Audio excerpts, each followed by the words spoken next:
Assalamualaikum warahmatullahi wabarakatuh. Bismillahirrahmanirrahim. Alhamdulillahi rabbil alamin. Salatu wassalamu ala sayyidina Muhammadin wa ala alihi wa sahbihi ajma'in. Allahumma inna nastahdika li arsyadi amrina wa zidna ilman yanfa'una wa anil hasani anna nabiyya sallallahu alaihi wasallam qala, dan diriwayatkan dari Sayyidina Hasan al-Basri radhiyallahu ta'ala anhu bahwa Nabi sallallahu alaihi wasallam yaitu bersabda oleh Nabi, ala ukhbirukum, maukah aku beritakan kepadamu, bi aswa'in nasi sariqatan, dengan paling buruknya manusia dari segi mencurinya. Qalu, berkata para sahabat, man huwa ya Rasulullah, siapa dia wahai Rasulullah? Qala, maka Nabi menjawab, alladzi yasruqu min salatihi, yaitu orang yang mencuri daripada salatnya. Qalu, berkata mereka para sahabat, wa kaifa yasruqu min salatihi, bagaimana caranya ia mencuri dari salatnya? Qala, Nabi menjawab, la yutimmu ruku'aha wala sujudaha, tidak menyempurnakan ia akan rukuknya solat dan tidak pula akan sujudnya solat. Wa an Salman al-Farisi radhiyallahu anhu qala, diriwayatkan daripada Salman al-Farisi radhiyallahu anhu, ia berkata, inna sholata mikyalun, sesungguhnya solat itu ada takarannya. Wa faman wafa mikyalahu wufiyalahu, maka barang siapa ia menyempurnakan akan takarannya, maka disempurnakan baginya. Wa man taffafa faqad alimtum ma qala Allah ta'ala fil mutaffifin, siapa orang yang curang dalam timbangan, maka sungguh mengetahui oleh kalian akan apa yang difirmankan oleh Allah Ta'ala pada orang-orang yang mengurangi timbangan. Wallahu a'lam bishawab. Segini. Saudara sekalian yang mulia, malam hari ini kajian kita masih menerangkan tentang solat yang 5 waktu. Hadisnya dari tabi'in besar Imam Hasan Basri, makamnya di Irak, mengaji kepada 70 guru yang pangkatnya sahabat Nabi. Di antara gurunya Imam Ali bin Abi Thalib, di antara gurunya Sayyidina Anas bin Malik, pakai Sayyidina Anas bin Malik, dan masih banyak daripada ini. Speaker luar ini maksudnya, speaker dalam aja, luar juga ini. Tes. Imam Hasan Basri, saudara, menjelaskan bahwa Nabi kita Muhammad sallallahu alaihi wasallam bersabda terkait maling, paling jahatnya maling, koruptor paling jahatnya koruptor. Itu begitu. Jadi koruptor paling jahat. Ini bagus nih udah. Jadi orang mencuri itu berkelas. Ada mencuri disebutnya kelas kampungan, ada mencuri disebutnya kelas kakap, dan ini adalah paling kakapnya. Begitu. Yang namanya nyolong apa aja nggak bagus. Begitu.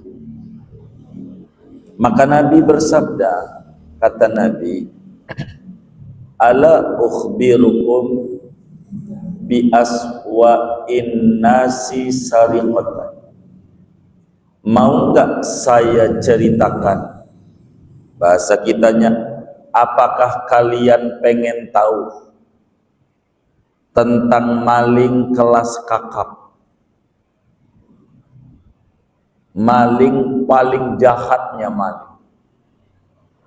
Semua maling itu jahat, tapi ada maling yang paling jahat. Para sahabat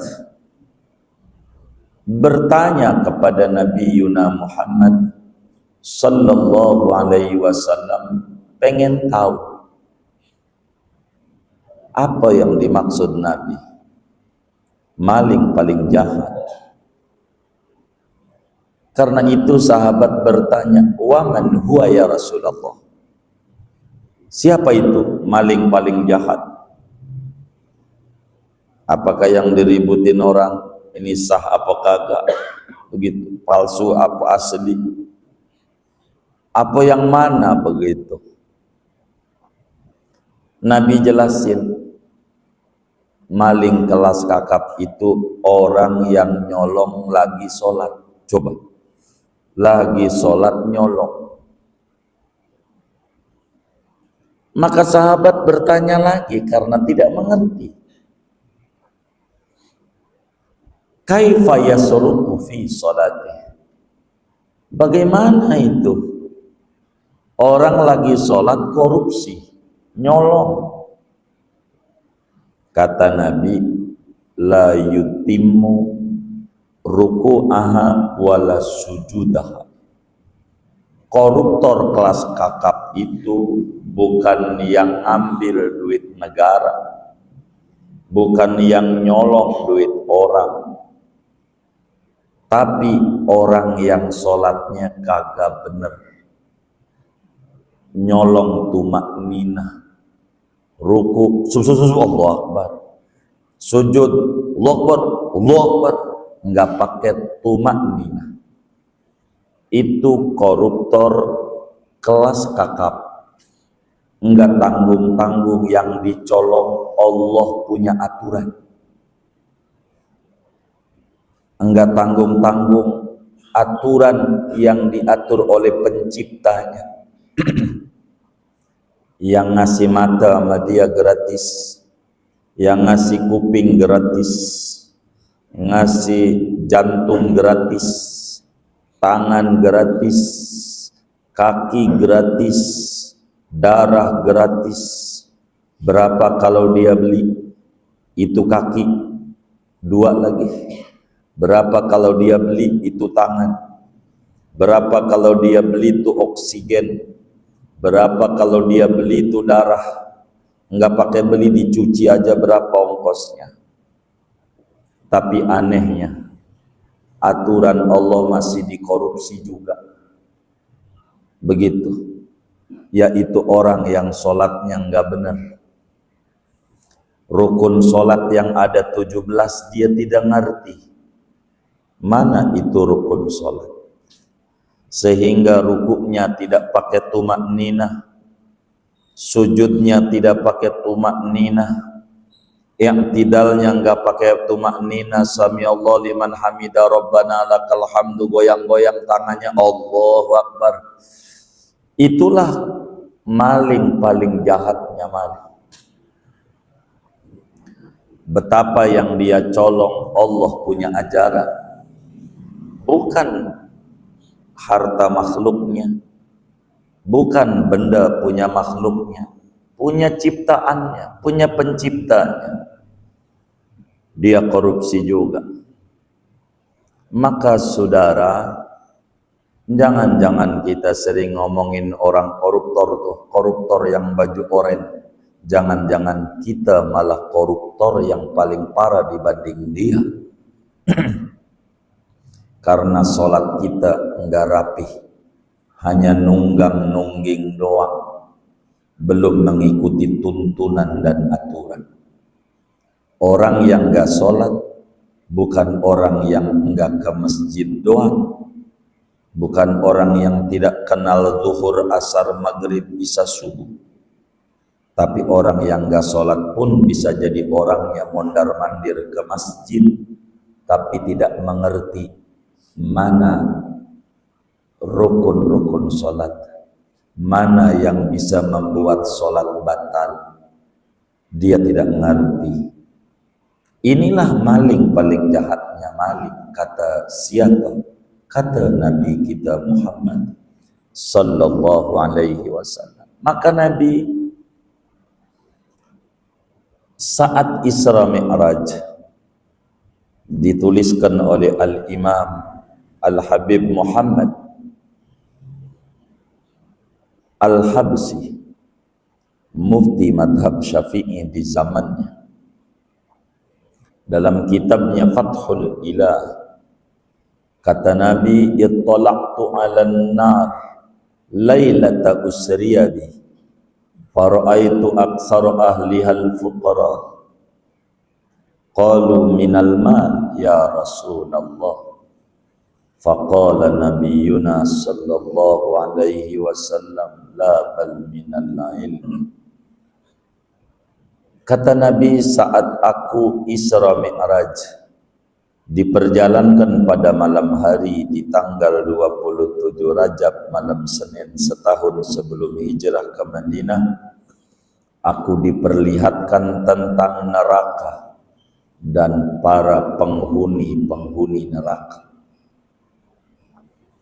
Kata Nabi, saat aku lihat, fara'aitu aksara ahlihal fuqara, maka ternyata mayoritas penghuni neraka itu orang-orang miskin. Itulah ahli neraka. Sahabat yang miskin kaget, gua ahli neraka karena miskin. Maka ada yang berani bertanya kepada Nabi, miskin harta Nabi? Kata Nabi, bukan. Lalu miskin apa? Miskin ilmu ibadah. Sholat mau rajin, tapi tidak mengerti cara sholat yang benar, tidak mengerti mana rukun-rukunnya.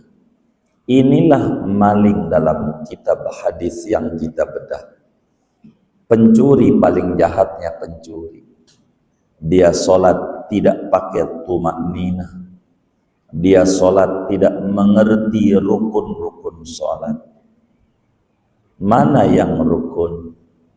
Mana batal-batal sholat yang menyebabkan sholat jadi batal? Dia tidak tahu.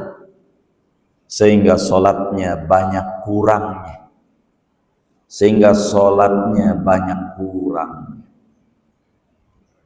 Karena dia nyolong aturan.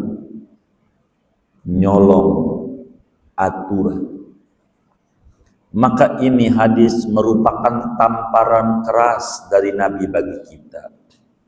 Hendaknya kita mau tuh duduk di majelis ilmu yang diajarkan cara sholat yang benar. Mana syarat-syarat sholat, mana rukun-rukun sholat yang kalau tidak dikerjakan sholatnya bakalan gak sah. Mana batal-batal sholat yang kalau kita langgar mengakibatkan sholat kita tidak ada hitungan dan catatannya. Maka kita perlu belajar ilmu ibadah. Jangan-jangan kita menuduh orang lain maling, tapi malah kita di mata Allah ente maling paling parahnya maling. Alangkah meruginya kita. Kalaulah kita menuduh si anu maling, Si anu koruptor itu makhluk menuduh makhluk. Tapi bagaimana bila Allah yang menuduh bahwa kita adalah maling beneran gara-gara sholat kita tidak mengerti tumakninah yang ada 4, baik dalam ruku kudu ada tumakninah, dalam i'tidal kudu ada tumakninah, dalam sujud kudu ada tumakninah, duduk antara 2 sujud kudu ada tumakninah, dan tumakninah merupakan rukun sholat. Bagaimana kalau kita sholat tidak baca Fatihah? Bagaimana bila kita sholat tidak mengerti apakah kita ini makmum masbuk ataukah makmum muafiq, sehingga kita dituntut kudu baca Fatihah sampai kelar meski imam ruku, biarkan itu. Ataukah kita tidak perlu menyempurnakan Fatihah, imam ruku kudu ruku? Di mana posisi kita jadi makmum masbuk? Bagaimana posisi kita jadi makmum muafiq? Orang yang tidak mengerti pada bagian ini bisa jadi dia sejatinya maling di mata Allah, tidak mengerti aturan sholat. Alangkah meruginya orang yang jidatnya ampai hitam, lalu kemudian sholatnya tidak ada catatan di mata Allah, karena dia termasuk alladzi la yutimmu ruku'aha wala sujudaha. Dia tercatat orang yang kagak bener rukunya dan kagak bener sujudnya. Dan ini kerugian besar bila kita orangnya. Beruntung orang yang mau ngaji bab sholat meski usianya sudah lanjut. Kenapa? Andai ada yang gak bener, insya Allah kalau masih duduk di majelis ilmu akan dimaklumi oleh Allah kekurangan yang ada. Laksana anak kecil yang belajar sepeda lalu jatuh-jatuh dan nabrak pohon kelapa, tidak akan ditertawakan oleh orang, tapi dimaklumi, maklum dia masih belajar. Begitulah ketika malaikat melapor kepada Allah bagaimana sholatnya si fulan ini. Kata Allah, maklumin aja, dia masih ngaji. Masih ngaji.